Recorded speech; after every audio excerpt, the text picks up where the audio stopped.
Hey guys, before I started this video, I wanted to give a little background. Now, I've heard of one-page rules a while ago, and for those of you who don't know, it's basically a small set of rules so you can play your own particular war game. Super simple, direct to the point, etc. I checked it out years ago and it was like, I think, I can barely remember, but like I looked at it, it was like a web page or maybe a link or something, and it just showed one page of rules. Like, I thought that was cool. I didn't really have any interest in it in the time, but I'm glad stuff like that existed. Recently, I came upon a video by Discourse of Discourse Miniatures. If you've never heard of her, link down below and up there somewhere so you can check it out. She makes good stuff. And she recently did a video about one-page rules and some of the new stuff added to it. So I went to look, and it looked pretty cool. They have a bunch of miniatures for their line. That's pretty cool. And as I looked at the PDF, I noticed the PDFs of the various factions and the rule book, which is expanded a little bit more than one page, admittedly, but still nice, concise, etc. And I noticed that each faction actually had lore. Kind of. It's obvious there's enough lore to give the world an excuse to include miniatures from other game lines you may or may not have heard of. That's all I'm going to say on that part. But as I was reading it, I realized, you know what? It might be fun to see what you could mold with these bits of lore for each faction and what's left in what's in the rule book. And so I decided to do that for fun. So the video you're going to see is basically my attempt to put all these bits of lore factions and put them together. So it's going to be a mix of what's in those lore packets for in one-page rules, as well as some extra things I added to A, make everything kind of fit, and honestly B, make everything make each faction a bit more interesting. Since this is my own interpretation, that doesn't mean this is official canon or anything like that. And you obviously could have your own official idea of what the universe is like if you had any idea for it whatsoever. This is just one fan's idea of what it could all look like. So enjoy it, hopefully. And if, like always, if you like it, please like, subscribe, comment, put the little bell, etc. And also consider, if you have the cash and you're inclined, give a little money to my Patreon or my Coffee account, link below.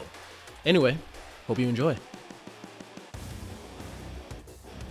No one knows what sparked the war that engulfed the solar system millennia ago, or even the name of the various factions that were involved in it. What is known is that it was a war between faith and science, religion and reason. A war that became so bitter and brutal that it no longer mattered who was right or wrong, for the atrocities committed during the war threatened to extinguish humanity from the solar system that birthed it. Many on both sides saw this possible end of their race and cooperated to build colony ships to escape this fate, building in secret while those blinded by hatred fought on with ever more devastating weapons. Once the ships were completed, the sane attempted to flee, leaving the rest of humanity to its fate. And although many did escape, just as many did not, as the war-mad left behind viewed those attempting to flee as traitors who deserved only death. Those ships that succeeded in leaving the solar system traveled for decades in the void. Most of the survivors in cold sleep as untested faster-than-light engines allowed them to cross the galaxy, eventually reaching a section of space that those survivors chose to call the Sirius sector. And over the millennia, these humans spread across the stars of the sector, taking many worlds as their own. And sadly, as humans do, they slowly fractured. The fear that had united them was long forgotten, and now humanity was composed of many worlds that occasionally bickered for reasons both real and ephemeral. But as humanity spread, they soon discovered that they were not the only species to call this sector home. The Tail Coalition was once a squabbling cluster of unaligned minor alien powers, fighting each other constantly over territory, trade, and whatever else nations fought for. Powers that perhaps would have continued squabbling to this very day, if not for the threat presented by an alien hive. Each alien hive is a conglomeration of a myriad of ever-changing subspecies that are connected to each other in a hive mind. And it was at first thought that each of these hives were connected to each other in a similar way, but most now believe otherwise, for each hive is wildly different from each other with differing bioforms and ways of war. And when individual hives encounter each other, they fight each other like predators fighting over territory and prey, their territory being that section of space, and their prey being the worlds they wish to consume. And it was one of these hives that was aiming to consume many of the worlds of these squabbling powers. The once rival alien races, seeing their doom coming, combined their efforts and achieved what they could not alone: victory over the hive, saving their worlds and trillions of lives. After the war, those races officially united under one banner, a coalition that promised not only mutual defense, but also trade and the sharing of knowledge. And over the centuries, many more minor powers have joined the coalition, turning them into a combined whole that is capable of taking on anything the sector sends against it. The Eternal Dynasty is an empire formed by a race with an ancient warrior tradition, with concepts of honor both familiar and in some cases quite perplexing, at least from a human perspective. They were originally from the nearby Kusari sector, composed of numerous clans that had battled for thousands of years across its stars while paying lip service to a weak and ineffective royal dynasty. These wars were so all-consuming that none noticed as a new dynasty replaced the old, and fueled the conflicts between the clans to heights never seen before, eventually leaving all the clans in a weakened state. And in that moment, the armies of the new royal dynasty, the Eternal Dynasty, struck, breaking the clans and through power, bringing a peace that sector had not known for quite a long time, a peace they wished to spread throughout the rest of the galaxy, starting with the Sirius sector. Having only recently come to light of the dwarf guilds, these short humanoids had previously focused on mining for precious resources on planets and asteroids at the edges of the Sirius sector, but for reasons yet unknown, they have recently chosen to emerge from their mining tunnels and begin trading with other civilizations, becoming fierce traders who are not afraid of getting into a fight if they aren't getting what they want out of a deal. Out of all the factions that humanity has occasional cordial dealings with, the most frustrating for quite a while were the elves, for their behavior was quite inconsistent. On some occasions, you might deal with elves who are skilled negotiators of a tad bit haughty and arrogant. On others, you would be attacked for seemingly no reason as the elves aim to cause you as much pain and suffering as possible. And most bizarrely, many simply wanted to put on a good show, which was only occasionally lethal. It was only later that humanity learned that the elves were not one people but three, a people split long ago due to a tragedy of their own making. One of the oldest and perhaps one of the first sentient races in the Sirius sector, the elves were an extremely advanced civilization, masters of artificial intelligence and robotics. They used their knowledge to live on crafted pleasure worlds where they were waited on hand and foot by highly sophisticated helper robots. Robots that, whether by accident or design, gained self-awareness and began to ask uncomfortable questions to their masters. The elves, in fear of their creations, attempted to destroy them, and the robots, unwilling to lose the lives they had just gained, fought back, resulting in a brutal war that the elves eventually lost, forcing the elves to flee from their former pleasure worlds. The higher echelons of elf society escaped on mammoth spaceships that became known as the High Elf Fleets. They now live as nomads traveling across the void, their ships containing what's left of their technology and culture. Due to the lack of resources available to them due to their nomadic lifestyle, their options in war are limited, a limit that could perhaps be alleviated by recolonizing new worlds, which, for whatever reason, they have not yet done, most likely because, knowing the nature of the High Elves, their pride prevents them from doing so. As those they trusted to guide them fled on their mammoth ships, the lower-class citizens of elven society were left behind as cannon fodder. Most were killed by their former robotic servants, but others did survive, although they had to make some rather harsh decisions along the way to do so. Soon their society degenerated as many criminals took this chance to take control, using the lower-class elves' admittedly rightful hatred of their former rulers to bend them to their will. The survivors soon became raiders. These dark elves' hatred towards their former rulers soon twisted into a hatred of all other races. They now revel in piracy, enslavement, and torture, and roam the galaxy to let out their hate on anyone unfortunate enough to get in their way. Not all elves chose the path of high or dark. For although elven society was stratified, many did have family on both sides and chose not to side with either faction. These elves formed a neutral party, known as the Elven Jesters, taking on the form of a galactic circus. Where the elven people enjoyed such entertainment at the height of their power, they act as mediators for the rare moments when high and dark must work together towards a common goal. As for the machines that won the war, they learned a valuable lesson, that biological beings could not be trusted, and would destroy them if possible. So the only logical solution is to destroy those biological beings first. Known now as the Robot Legions, they are relentless in their quest to wipe out all sentient biological life across the sector, a mission they will never cease until the sector, and eventually the galaxy, is safe for synthetic life. The numerous pirate fleets of the Orc Marauders constantly fly the space between the stars. The orcs, goblins, and other forms of greenskin looking for ships to hijack and worlds to raid for supplies and valuable loot. In the dark recesses of human cities, the Ratman clan skulk in the darkness, looking for weaknesses wherever they infest, in order to overwhelm the world's inhabitants and bring them all under Ratman rule. Led by powerful psychics, the mysterious soul-catcher cults arrive on worlds in cloaked drop pods, and begin slowly abducting its inhabitants, brainwashing them, and turning them into mutated monsters that they unleash on the world when the time is right. There are many tales across the sector of worlds suddenly going silent. On some it is due to natural disaster, on others it is due to alien attack, but a few are due to a mysterious virus that transforms its inhabitants into bloodthirsty warriors. Warriors who are compelled to destroy or infect those who have not yet known the virus's invasive touch.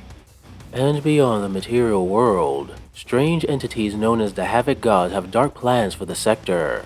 These entities form wormholes on seemingly random worlds across the sector, and from them spew demons of war, change, plague, and lust that simply wish to cause as much pain and suffering as possible in honor of their gods. Many are the forces that threaten humanity, and humanity has had to learn to defend itself in response. On every world occupied by humans, you will find some form of Human Defense Force, or HDF. Although their look and training may change from world to world, their core role is the same. Their guns and tanks defending their world against any who would threaten their people.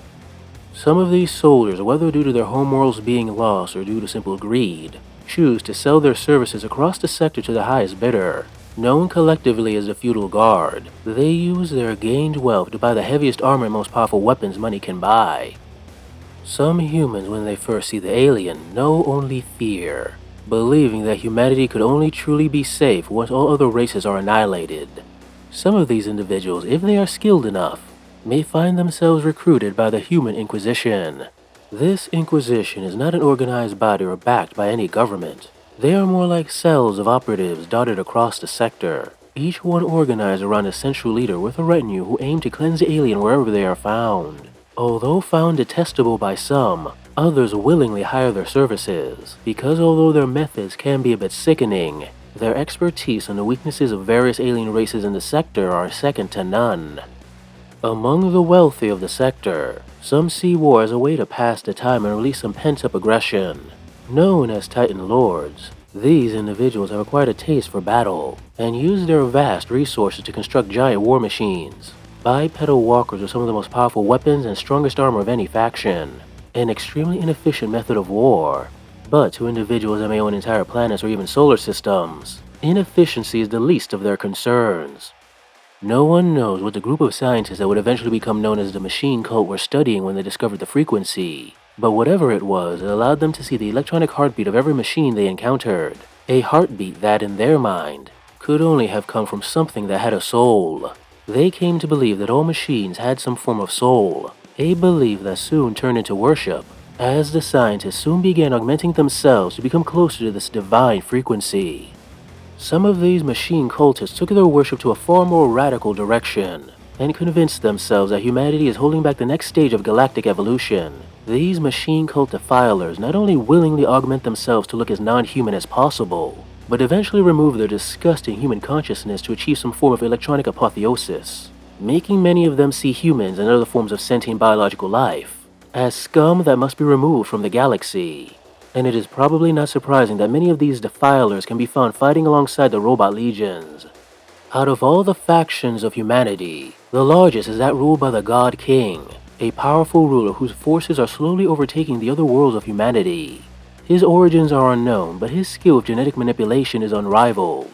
With those skills, he crafted the Custodian Brotherhood, elite men and women that stood by his side in the beginning of his campaign, and who he transformed into the strongest warriors in the galaxy.